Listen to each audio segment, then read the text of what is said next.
Hello friends, आज मी बनवतेय अंड्याची पोळी। अंड्याची पोळी ही प्रत्येक जण वेगवेगळ्या पद्धतीने बनवतं, तर मी आज बनवत आहे माझ्या पद्धतीने। मी 2 अंडी फोडून घेतली, त्याच्यामध्ये कांदा, अर्धा टोमॅटो, कोथिंबीर, धना जिरा पावडर, मीठ आणि चिली फ्लेक्स घालून फेटून घेतलंय। आता आपण पॅन ठेवलेला आहे, त्याच्यावरती मोठा अंडा पोळा काढून घेऊया। हे पहा, मी पॅन भरून अंडा पोळा पसरवलेला आहे। टोमॅटो कांदा चारी बाजूनी पसरवलेला आहे।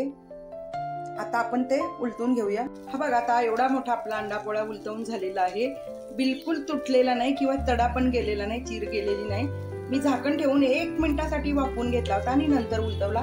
बघा कसा अख्खा पोळा आणि खूप सुंदर गुलाबी कलरवर शेकलेला आहे, मस्त दिसतो। तयार झाला आपला अंडा पोळा, मस्त दिसतोय आणि खूप मोठा आहे। 2 माणसांना पण पुरेसा होतो। चपाती सोबत, ब्रेड सोबत खूप छान लागतो, करून बघा। आता जरी श्रावण चालू असला तरी श्रावणात सगळेच मांसाहार पाळत नाहीत, तर लहान मुलांनाच रावोशा लागतो, म्हणून मी ही रेसिपी बनवलेली आहे। बघा, आवडल्यास लाईक, कमेंट आणि सबस्क्राईब करायला विसरू नका फ्रेंड्स।